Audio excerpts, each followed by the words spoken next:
Salut les Ardouinistes, donc je voulais faire une petite vidéo parce que la séance qu'on a faite mardi avant les vacances était pas terrible dans la façon dont j'ai expliqué, donc je voulais y revenir. Alors, j'y reviens. Donc je vous relis un peu le programme. C'est un programme pour mesurer des tensions et en déduire quelque chose de très intéressant. Voilà, donc on a ce programme qui permet de capter une tension en A0. Alors, je ne sais pas si vous voyez le A0, il est là. Voilà, le A0. Ok, donc, quel que soit l'endroit où je vais mettre ça, ça va prendre la tension entre le point où je prends et la masse, le zéro. Donc, on définit capteur de tension en input. Alors, ça, j'ai regardé, c'est optionnel de le marquer parce que par défaut, les broches A0 sont en input. Serial begin, c'est pour pouvoir afficher. Et donc, on a une valeur qu'on va lire sur le captage de tension, le capteur de tension. Alors, simplement, la borne A0 prend, ici la borne A0 prend 1024, entre 0 et 1024, une valeur entre 0 et 1024, donc c'est digital. Et nous, ça nous correspond 1024 à 5 volts. Donc il y a une petite proportionnalité à faire. Alors, euh, rien de bien dur, hein. Mais regardez si, alors on est où? Si j'écris là, hop, hop, hop, je vais écrire comme ça. Si on a 1024 sur la broche, hop, je vais rapprocher le micro, 1024 sur la bit sur la broche A0, c'est 5 volts. Et nous, ce que ça capte, vu le programme, comment il est écrit, ça capte val. Vous voyez, val est égal analog read cap tension. Je lis sur cap tension la valeur val. Et ça fait combien en volts? Donc, pour ceux qui me connaissent, vous savez comment cette valeur-là, c'est ça fois ça, val fois 5, divisé par le troisième. Donc, c'est pour ça qu'on se retrouve ici avec val fois 5 divisé par 1024. Ok, donc ça nous l'affiche. Allez, je pousse cette feuille. Voilà. Et on voit ce que ça donne. Donc, premier programme qu'on va faire, c'est... Je vais mettre ça là. Celui-là. Celui-là, je décale un peu. Voilà. Hop. Alors, vous voyez que, donc, dans un premier temps, on va pas du tout s'intéresser à cette partie. Alors, il faut que je m'organise un peu, hein. À cette partie-là, il n'y a que ça qui nous intéresse. D'accord? Donc, ne regardez pas ça, ça n'existe pas. Il n'y a rien, il y a que ça. Ok? Alors, on a ici la masse. La masse, c'est donc le moins qui est ici. Donc, on est d'accord, ici, on a deux fils. Ça ne se voit pas à l'écran, mais c'est rangé, connecté pour le plus au 5 volts et ça pour le ground, pour le noir. Ok? Donc, en partant de la masse, partons de la masse, par exemple. De la masse, on rend compte le moins est là. On rencontre la DEL qui est branchée dans le bon sens, on remonte, il y a la résistance et on est au plus. Et donc le A0, il me permet de mesurer la tension. Alors vous voyez, je le veux entre la résistance et la DEL. Donc je viens me brancher. Alors je vais, pour les besoins de la vidéo, je penche ça un petit peu. La résistance et la DEL, on est ici. Il y a un bouton formidable, c'est Serial. Alors ça, on ne l'a pas sur la version qu'on a. Moi, ce que j'ai, c'est la version 2.0.3 chez moi. Voilà. Donc, ça affiche la tension. Vous voyez que là, les tensions qui s'affichent, le truc n'est pas branché. On est à 0, on est sur la masse, mais il n'y a rien de l'autre côté. Ça affiche à peu près, vous voyez, 2,43, 2,42. Je bouge un peu, 1,55, 0,40, donc il n'y a rien de bien stable. Je me mets ici, entre les deux, on a dit. D'accord? Voilà. Et donc, on a 2,02. Alors, ne vous trompez pas, voyez le schéma, on mesure entre la masse et ici. C'est-à-dire, ce point-là, là, ce point de masse, c'est le même point que celui-là.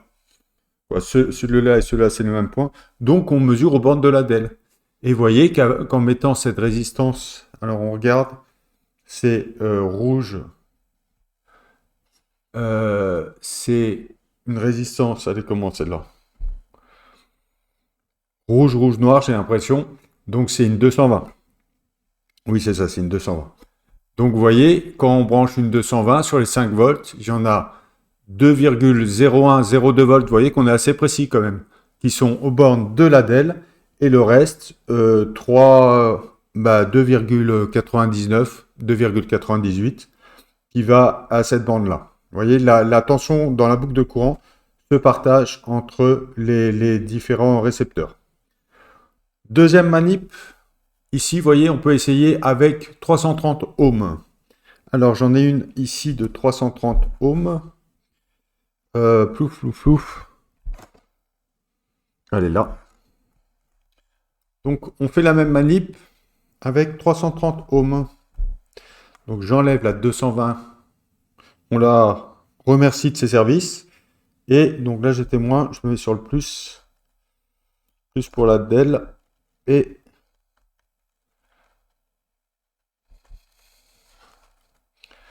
voilà. Et donc, vous voyez que là, en mettant une résistance de valeur plus élevée, on passait de 220 à 330 ohms. Eh bien, aux bornes de la DEL, la tension est plus forte. On a 2,85 alors que tout à l'heure, on avait 2.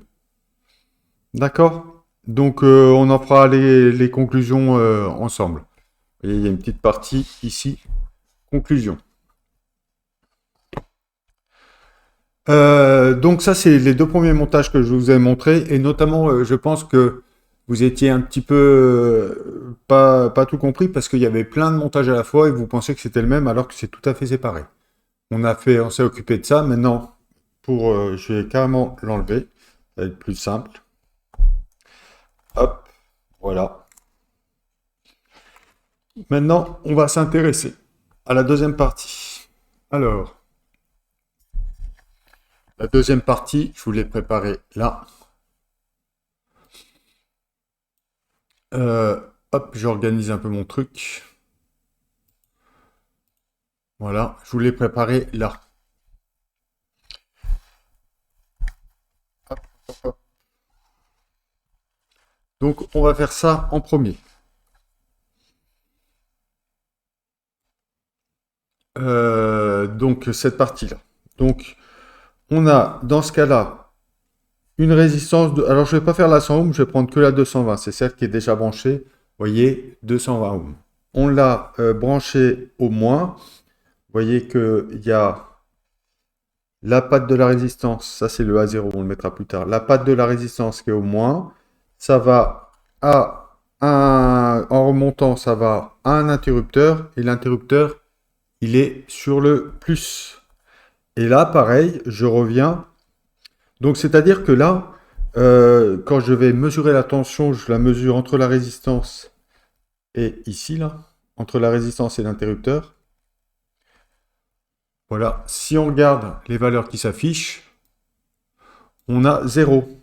Bah, c'est normal. Ici, toute la tension est comprise aux bornes de l'interrupteur parce qu'il est ouvert, donc une très forte résistance au passage du courant. Et puis, la tension et l'intensité est nulle. Donc, la tension la tension est ici, 5 volts. Et donc, il reste 0 volts ici. Quand je vais appuyer sur le bouton, ça va fermer l'interrupteur. Et puis, on devrait passer ici résistance nulle et résistance maximale. Donc, on devrait passer sur 5 volts. Et vous voyez, on n'a pas 5 volts. On a 4,92.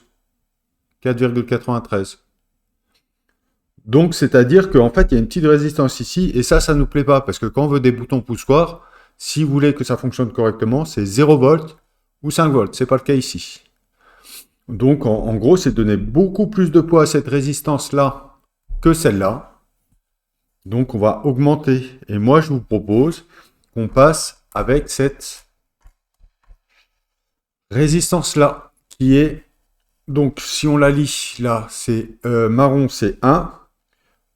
Orange, c'est 3. Donc, ça fait... non, marron, noir. Ah oui, j'allais dans le mauvais sens.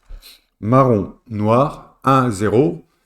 Et 10 puissance 3, ça fait 1000. Donc 10 fois 10 puissance 3, ça fait 10 000. On va passer avec une résistance de 10 000. Donc, en fait, ça, ce qu'on va faire, c'est ce montage-là. Avec, alors là, je ne l'ai pas marqué, mais c'est le même que tout à l'heure. On va enlever cette résistance de 220 ohms, qui n'est pas du tout adaptée ici, à une résistance de 10 000. Et on va voir ce que ça donne.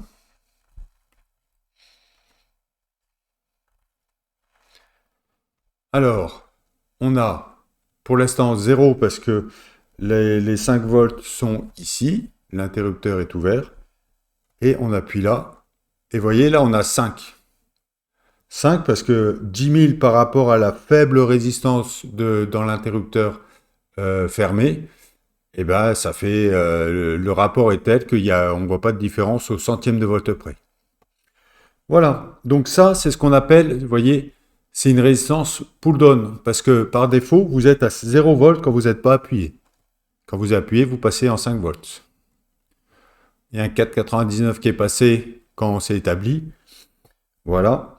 Alors, il y a une autre solution. C'est, vous pouvez modifier ça de façon dans le programme Arduino, mais vous pouvez le faire ça de façon matérielle.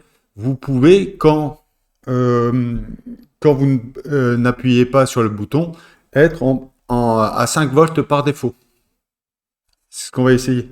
Alors, vous voyez que la seule différence, c'est que du côté, là, dans le pull-down, la résistance était du côté moins, et l'interrupteur côté plus, et là, c'est inversé.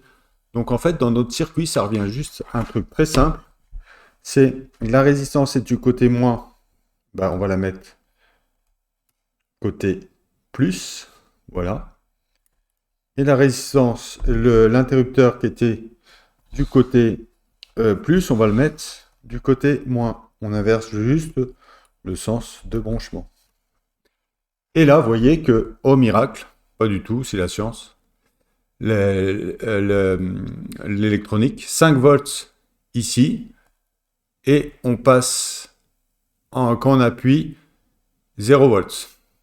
Donc voilà, tout ça, pourquoi je vous avais fait cette séance d'introduction, c'est parce que dans les 2 prochains montages que je vous propose de réaliser ensemble, on aura des interrupteurs. Donc vous aurez toujours, à chaque fois que vous verrez des résistances soit pull-up, soit pull-down, des résistances de 10 000 ohms associées aux interrupteurs, justement pour que l'information lue en A0, vous verrez toujours que c'est sur les broches analogiques, soit 0 volts, soit 5 volts, mais pas autre chose. Voilà, j'espère que ça vous a un peu éclairé sur comment ça se passe. Allez, merci de m'avoir écouté jusqu'au bout.